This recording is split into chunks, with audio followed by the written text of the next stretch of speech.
Welcome to my YouTube channel. तो आज की सेशन में हम सेक्सुअल रिप्रोडक्शन के बारे में पढ़ने वाले हैं।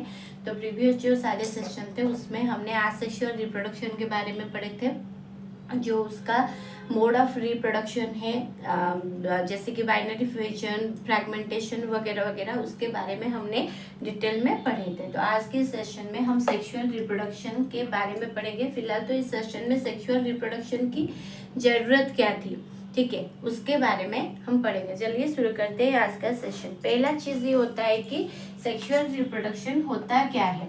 सेक्सुअल रिप्रोडक्शन वो होता है जिसमें मेल गैमेट और फीमेल गैमेट की फ्यूजन होती है। फीमेल गैमेट की there the fusion of male gamete and female gamete resulting in a offspring with a unique combination of genetic material। क्या है, एक टर्म आता है जेनेटिक मटेरियल, जो कि हमें पता है कि वो डीएनए होती है, डीऑक्सी न्यूक्लिक एसिड, ठीक है, from both parents leading to greater diversity and adaptability, ठीक है। तो ये जो डीएनए आता है वो कहाँ से आता है, वो एक तो आता है पेरेंट से, दूसरा आता है मदर सेल से, ठीक है, क्योंकि सेक्सुअल रिप्रोडक्शन में both the gamete are involving to produce a new individual और न्यू ऑफस्प्रिंग, ठीक है। तो हम इसमें जानेंगे कि जेनेटिक मटेरियल तो ये तो आती है, डाइवर्सिटी क्या होती है, मतलब कि डाइवर्सिटी के ऊपर इसका क्या फैक्टर होती है, और एडेप्टेबिलिटी, ओके। तो चलिए देखते हैं कैसे क्या होती है। तो चलिए दो कंडीशन के ऊपर पहले बात करती है। दो कंडीशन क्या होती है, जैसे कि हमने आसेक्सुअल रिप्रोडक्शन में पढ़े थे कि वहां पे एक डीएनए कॉपी होती है, ठीक है, डीएनए कॉपिंग होती है। तो चलिए मान लीजिए कि एक पॉसिबिलिटी ये होती है कि जिसमें ये जो डीएनए कॉपिंग मैकेनिज्म है ये एब्सोल्युटली एक्यूरेट नहीं होगा, मतलब कि नॉट एक्यूरेट होगा, ओके, ये एक कंडीशन आ जाता है। तो वहां पे जो वेरिएशन की प्रोसेस है वो स्लो हो जाएगा, ठीक है, जेनेटिक वेरिएशन की प्रोसेस स्लो हो जाएगा। सपोज मानिए और एक पॉसिबिलिटी है, अगर वहां पे डीएनए कॉपिंग मैकेनिज्म लेस एक्यूरेट हो गया तो उसमें क्या होगा, तो आइदर वो सेलुलर अपैरेटस काम नहीं करेगा और मे भी खत्म हो जाएगा। तो ये दो कंडीशन आता है एसेक्सुअल रिप्रोडक्शन के दौरान। तो उसी वजह से अभी हम समझेंगे कि सेक्सुअल रिप्रोडक्शन की जरूरत क्या रही। सेक्सुअल रिप्रोडक्शन में पहले जो चीजें ध्यान रखनी है वो क्या होती है, हम वन बाय वन समझेंगे। तो पहले सेक्सुअल रिप्रोडक्शन में हमें पता है कि टू पेरेंट गैमेट इन्वॉल्विंग होती है। एक तो हो गया मेल गैमेट और दूसरा हो गया female gamete. They both are contributing DNA. What is DNA? Genetic material, okay. तो उसके बाद क्या आता है, गैमेट फॉर्मेशन। तो यहाँ पे गैमेट फॉर्मेशन अगर एनिमल की बात करते हैं तो स्पर्म जो होता है वो मेल गैमेट होती है, एग जो होती है वो फीमेल गैमेट होती है। अगर हम प्लांट की बात करते हैं, ये तो रहा एनिमल की, अगर हम प्लांट की बात करते हैं तो पॉलन होता है मेल गैमेट और ओव्यूल होती है फीमेल गैमेट, ठीक है। ये तो हो गया गैमेट फॉर्मेशन। उसके बाद होता है फर्टिलाइजेशन। फर्टिलाइजेशन मतलब both the gametes are fusing with each other. This process is known as fertilization and combining their genetic material. This process is known as fertilization. Fertilization में जो इंडिविजुअल आता है after fusion क्या बनता है, zygote बनती है, ठीक है, जाइगोट बनती है वो मेल और फीमेल गैमेट की फ्यूजन के बाद। तो उस प्रोसेस को फर्टिलाइजेशन बोलते हैं।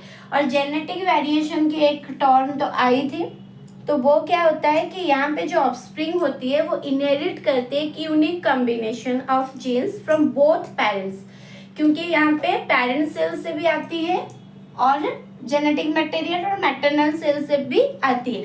तो वो जो दोनों का कॉम्बिनेशन में बनता है, कंबाइंड एक ऑफस्प्रिंग होती है, उसको जेनेटिक वेरिएशन बोलते हैं। ठीक है, अगर मेयोसिस की बात करते हैं तो ये एक सेल डिवीजन प्रोसेस है जिसमें कि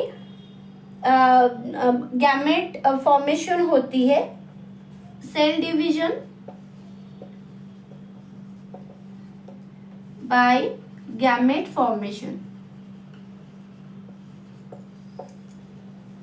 ये एक स्पेशल टाइप का गैमेट फॉर्मेशन प्रोसेस है जिसको हम मेयोसिस बोलते हैं। इसके बारे में हम आगे पढ़ेंगे। और मेयोसिस क्या होती है?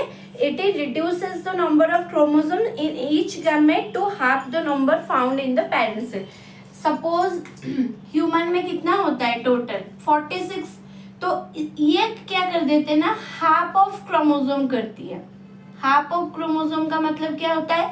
अगर पेरेंट सेल से आएगा 23 और फीमेल सेल से आएगा, मतलब मैटरनल सेल से आएगा 23, इससे बनता है ह्यूमन का क्रोमोसोम। ये टोटल 46 नहीं आ जाता। अगर पेरेंट से 46, मदर सेल से 46 आ जाएगा तो ये तो कुछ ज्यादा ही हो जाएगा क्रोमोसोम। तो ये इसी जो मेयोसिस में सेल डिवीजन की प्रोसेस होती है, इसका एडवांटेजेस ये होता है, जो ह्यूमन का क्रोमोसोम रहती है 46, उसमें हाफ आती है पेरेंट सेल से, हाफ आती है मदर सेल से। तो ये तो रहा इसका। अभी हम डाइवर्सिटी और एडेप्टेबिलिटी के ऊपर जो अफेक्टेड रहती है हम उसको समझेंगे। तो इंक्रीज्ड जेनेटिक डाइवर्सिटी क्या होता है? जब कंबाइन होती है बोथ तो पेरेंट सेल की जो जेनेटिक मटेरियल होता है वो जो कंबाइन होती है, यहाँ पे एक न्यू ट्रेट बनती है। वो ट्रेट क्या होती है? जो ऑफस्प्रिंग बनती है, offspring making them better equipped to adopt the changing environment. ठीक है, जो चेंजिंग एनवायरनमेंट मतलब कि इवोल्यूशन को ये सक्सेसफुल बनाती है। एक चेंजिंग एनवायरनमेंट में कैसे वो सरवाइव कर सकती है वो उसे दिखाती है। ठीक है, जैसे कि एग्जाम्पल हो गया, अभी एक wide variety of dog breed आती है, जैसे कि उसको सिलेक्टिव ब्रीड बोला जाता है। सिलेक्टिव ब्रीड के द्वारा ये बहुत सारे डॉग की वेराइटीज आती है, उनके स्किन कलर को लेके, उनकी साइज को लेके बहुत सारे वेराइटीज आते हैं। अगर हम राइस की बात करें, अभी more than 50,000 varieties of rice are available due to this increased genetic diversity, and more than 1,000 varieties of mangoes are also available due to increased genetic diversity. अब अगर adaptation evolution की बात करते हैं, adaptation वो होता है कि हमें हमारी प्रतिकूल अवस्था में कैसे हम उसके साथ acquainted रहते हैं। जैसे कि कैमल कहाँ पे रहते हैं? डेजर्ट एरिया में रहते हैं, लेकिन डेजर्ट एरिया में वाटर की अवेलेबिलिटी थोड़ा कम होती है। तो वहाँ पे क्या होता है ना, कैमल जो होती है उसका हम्प में वो वाटर स्टोर करके रख सकता है। ठीक है, देखिए कैमल जिस जगह पे रह रही है वहां पे वाटर की स्कैर्सिटी है, पर उसका जो कैमल का जो हम्प है वो एक ऐसे जेनेटिक वेरिएशन है, एक ऐसा एडेप्टेशन आप बोल सकते हैं जिसमें कि वो पानी की स्कैर्सिटी होते हुए भी वो उसकी हम्प में वाटर को कैरी कर सकती है।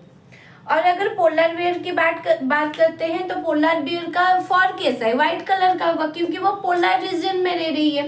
ये तो अलग बात है कि वो पोलर रीजन में रह रही है, इसकी वजह से व्हाइट फर है, हम वो अलग चीज है। यहाँ पे एडेप्टेशन की बात करते हैं, जब पोलर बियर की क्या है, व्हाइट फर है, वो उससे किस में हेल्प करती है?